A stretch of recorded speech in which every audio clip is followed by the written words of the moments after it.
Tenemos que hablar de algo que le preocupa a la Argentina y tiene que ver con el consumo. Claro, en un país donde mucha de la economía argentina se explica por el consumo interno, escuchar hablar de caída en el consumo parece bastante preocupante. Muchas veces la economía gira cuando vos tenés un poder adquisitivo para poder consumir bienes y desparramarlo a todo el resto de la economía. Claro, si vos tenés un poder adquisitivo acotado, empezás a dejar de consumir algunos productos. Si comprabas dos, compras uno. Si comprabas X producto, vas a pasar a una segunda marca. Si comprabas la segunda, la tercera.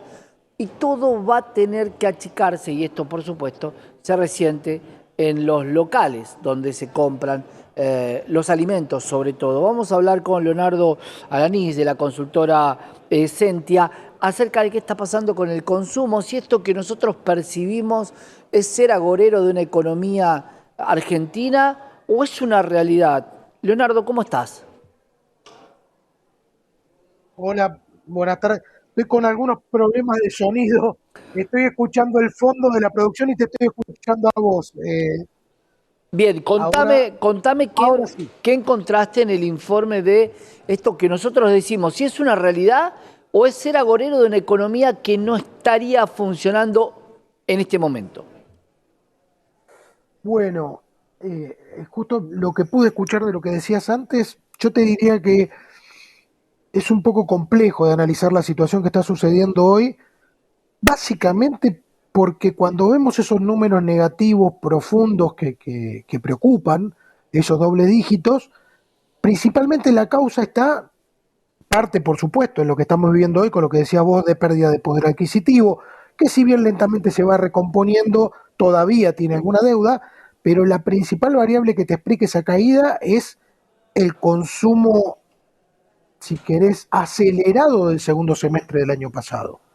Y hay que ponerse en perspectiva, recordar lo que nos estaba pasando de junio en adelante del año pasado, todo esto es lo que era lo que escuchábamos, ¿no? Los planes platita, la pelea denodada por mantener el poder adquisitivo de la gente, pese a que tenemos una inflación creciente, sin embargo, si no hasta noviembre o diciembre no hay pérdida de poder adquisitivo, por lo tanto, esto más la incertidumbre con la que vivíamos, salir a estoquearnos por miedo a la devaluación, por miedo a lo que pasara en las elecciones, todo eso genera un caldo de cultivo con un volumen que cuando uno mira la curva del año pasado no estaba estable, todo lo contrario, estaba creciente.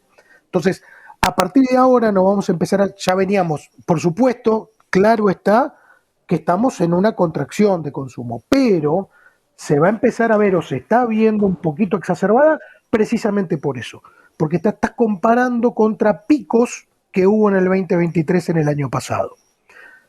Otra vez, para estar claros, con esto no estamos diciendo que no sea un problema ni que el consumo esté contraído, por supuesto que sí, solo que hay que darle un poco esa textura para realmente ponerle la temperatura a lo que está pasando, ¿no? Pero si yo tomo la caída del consumo desde diciembre a hoy, gestión Sí, básicamente de este gobierno para separar un poco las aguas y no traer el plan plata y todo lo que tiene que ver puntualmente con el consumo, no estoy hablando de la macro, estoy hablando de la plata que tenía sí, sí, sí, sí. la gente en el bolsillo cuando el colectivo no le insumía tanto de su sueldo, cuando Perfecto. había un montón de otras cosas que no las tenía que contar. O por ejemplo, las tarifas de electricidad o de gas pagaba 5 o 6 veces menos que hoy. Por ende, Ujú. si yo pagaba 10.000 pesos de gas y hoy pago 100, todo ese incremento y tengo que dejar de consumir alguna cosa. Por eso te pregunto, Perfecto. ahí Leonardo, ¿cuánto es la caída del consumo entre diciembre y hoy? A 8 meses, casi Perfecto. 9. Perfecto. Nosotros eso lo medimos con el año acumulado. Desde el 1 de enero a la fecha, Ujú. estamos con una caída del 11 y moneditas por ciento. Cerca del 10, entre el 10 y el 11%. 11% de Con, caída en todos los rubros, medido todos los rubros. ¿Qué rubro es el que de alguna manera te pondera un poco más este índice? Porque cuando algunos te escuchan dicen, bueno, 10% del consumo, yo compro menos de la mitad de lo que compraba antes. bueno, ahí hay dos cortes. Uno es el que decís vos y otro también es el primer trimestre contra el segundo. El segundo trimestre se profundiza un poquitito más, se ve un poquito peor, precisamente por este efecto de participación en la billetera de los diferentes gastos. Exactamente lo que vos dijiste, empiezan a acelerar otros gastos y termino ajustando en un contexto donde mi poder adquisitivo no se expande, termino ajustando por alguna variable. Ajusto por el consumo y a tu segunda pregunta particularmente empezás a ajustar por aquellas cosas que podés extender su uso en el tiempo o creo que vos lo decías hace un rato, reemplazarlas por otras. Ujú. Ejemplo, productos de limpieza del hogar, eh, algunos productos no básicos, emergulsivos, en el caso de algunas bebidas con alcohol, en el caso de algunos alimentos no imprescindibles. Bueno, es un poco lo que cualquiera de nosotros haría, ¿no? Empezar a recortar por lo menos prescindible o aquellas cosas que puedo estirar un poco más su uso. Y también este fenómeno que vos decís, ¿no? Un fenómeno de menor cantidad, pero también de menor precio. Digo, son todas cosas que confluyen en esta situación. Pero otra vez, repasando un primer trimestre con una caída del 6-7%, un segundo trimestre donde ahí está un poquito más profunda, llega hasta 12-13%, precisamente por la situación que vos describías. Claro, y el acumulado que tenemos anual es 23%. Ahí, Leonardo, te pregunto, porque otra de las cosas que la economía genera es que si cae el consumo, alguien vende menos. Por ende, ¿qué tan preocupante es la posibilidad del desempleo, sobre todo en los locales, supermercados, donde cada vez la caída y las ventas empiezan a achicar los márgenes de ganancia? Uh -huh. Bueno, hay varios factores también. Una tiene que ver con la ecuación de precio y cantidad. Es cierto que estamos yendo hacia un modelo de... También hay una cosa que es, cuando uno mira contra esa variación anual, se ven números complejos, hay que tener cuidado otra vez, repito, mirarse contra el 2023, quizás es un poco más sano mirarse contra el 2022, donde no había un consumo anabolizado. Eh, también es cierto que estamos en un mundo, en una situación de tarifas o de precios más normales a lo que el año pasado teníamos. También recordemos eso, el año pasado teníamos volúmenes crecientes pero con precios controlados o precios pisados de alguna forma. Bueno, hoy tenés un poco menos de volumen o menos volumen, pero tenés precios un poco más lógicos, un poco más sanos. Entonces, esa situación no es tan lineal como decir, bueno, estoy perdiendo 15-12% de volumen, pero bueno, ahí es donde empieza a jugar también los precios. Claro. Y estoy vendiendo un precio más sano. Y el 118% de evaluación de diciembre, ¿no crees que también tuvo efecto en la inflación del mes de diciembre y la inflación del mes de enero? Sí, sin dudas, sin dudas. Eso creo que lo traté de mencionar cuando decíamos este, la incertidumbre del último trimestre del año pasado. Eso, digo, eso es cierto, es un hecho fáctico, la devaluación, pero todo eso también hacía llenarnos de preguntas sobre cómo iba a seguir el año. Simplemente acordémonos, creo que en alguna charla de hace unas semanas lo decíamos, los escenarios que se planteaban, ¿no? En todo pleno proceso electoral.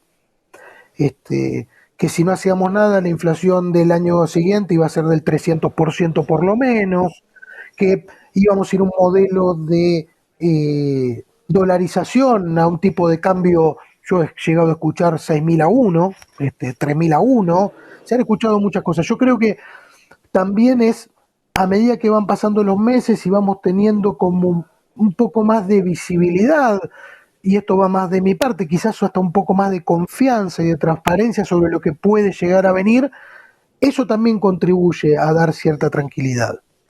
Vamos a poder trabajar a los precios que hay que trabajar. De hecho, hace poquito un fabricante cliente nuestro nos decía que lo que están viendo hacia adelante es primero una recuperación lenta, y la recuperación, una cosa que está buena también, la están viendo como el mes que viene voy a vender un poquito más que el mes pasado y mañana voy a vender un poquito más que hoy.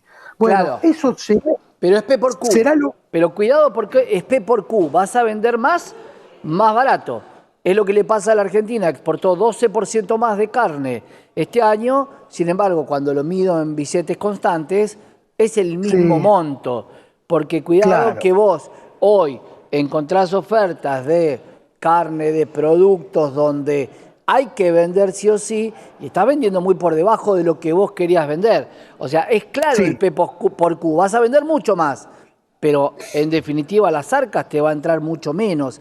Y ahí me parece que está el punto. ¿Cómo, desde dónde vemos la recuperación? ¿Desde cantidad de productos o desde ingreso por cada producto? bueno, yo creo que hoy nosotros nos especializamos mucho más en la medición y seguimiento de productos empaquetados, ¿no? El tema que mencionaba de carne, si bien lo analizamos, no es nuestro expertise, no es nuestro core. Ni carnes, ni productos de venta al peso, verduras, ese tipo de Ujú. cosas. Sí, productos industrializados.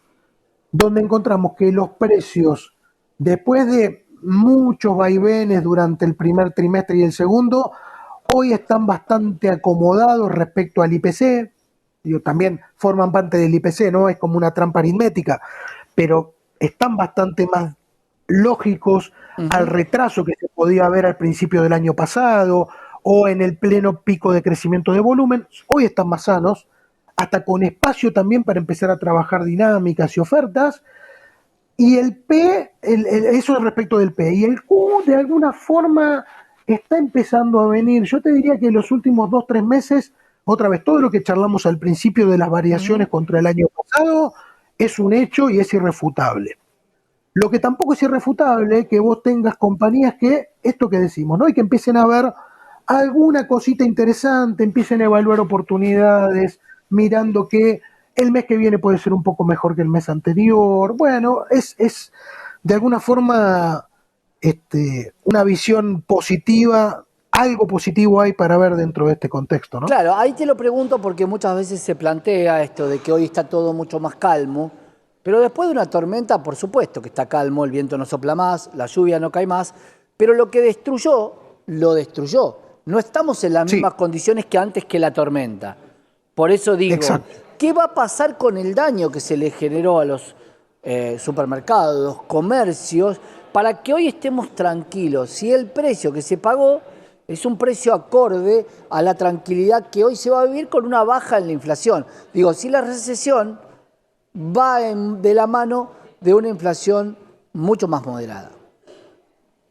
Sí, bueno, ahí insisto, yo creo que los precios hoy están con algún espacio, pero son lógicos, los precios relativos, por lo menos del consumo. Está claro, como dijiste vos hace un rato, que todavía hay algunos precios de la economía que están ligeramente retrasados y eso va a ser el desafío de acá en adelante en el corto plazo.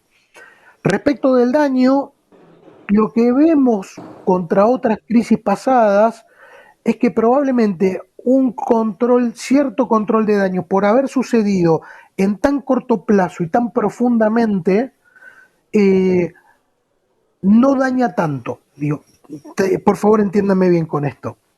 La caída está, por supuesto, y la gente lo sufre, y los comerciantes lo sufren, y los fabricantes lo sufren. Ocurre que probablemente al suceder en poco tiempo hay herramientas para contenerlo distinto. Distinto fue al 2018-2019, donde también hay una pérdida de poder adquisitivo. Recordemos, ¿no? Donde se ajustan tarifas, se busca, hay cierta búsqueda de déficit cero, pero eso sucede en un año y pico. Y estas caídas que hablamos ahora de 12-13% suceden en 16-18 meses, con lo cual el daño no es tan acotado y no tiene límites. Iba Bien. dañando de a poco. Digo, eso creo que es una diferencia importante que puede también mostrar un dibujo diferente de salida. Y Hoy, acá, digo, claro, sí, dale. hoy tenemos, Leonardo, una variable que quiero ver cómo va a jugar, que es que todo lo importado va a costar un 10% menos, porque el impuesto Ujú. país 17,5 vuelve al 7,5 y esto también hay que dejarlo claro, es un aumento que había dado el gobierno actual y que hoy lo baja. ¿Qué puede Ujú. pasar si los productos importados están con otro tipo de economía y un 10% más barato? ¿Podría agilizar el consumo? Sí, Ahora, ¿podría destruir el consumo interno o las industrias nacionales? ¿Qué opción estás viendo ahí? Mira, todavía nos han preguntado varios y todavía nosotros no tenemos evidencia de aparición de este tipo de cosas. Eh, por lo menos en las categorías que miramos nosotros. Sí, por Claro. ejemplo, yo estoy viendo mucho más activo en la industria automotriz todas las propuestas chinas. Sí, los veo hasta comunicando con otra agresividad comercial. Eh, Claro, yo creo porque que, convengamos que hay productos que los bancos tienen que financiar, que se van a mover ujú, porque los bancos tienen que trabajar de bancos. Por ende, vas a tener totalmente. seguramente créditos para autos, pero ¿quién puede pagar la cuota? Y ese es el gran punto, Mm, ¿no? ese es Agilizar la otro punto. economía desde el crédito, bueno, sí, le das de comer a quien fabrica, al empleado de la planta, pero no sé si llega tan rápido el bienestar general, por llamarlo de alguna manera. Leonardo, vamos a seguir viendo cuál Dale, es el impacto, sobre todo de los importados, y quiero que para la próxima hablemos de la yerba. ¿Por qué? Porque la yerba sí, hubo una concreta decisión del gobierno de eliminar el Instituto de la Yerba Mate y de eliminar el mínimo. Quiero saber si esa eliminación del mínimo generó beneficios para los consumidores. Para la próxima, ¿te parece? dale, Santiago, Un gran abrazo. lo que necesites, adiós. Que sigas bien. Leonardo Balanís de la consultora Sentia, hablándonos del consumo y de la situación que está viviendo el consumo en la Argentina. Quédate, tenemos más información.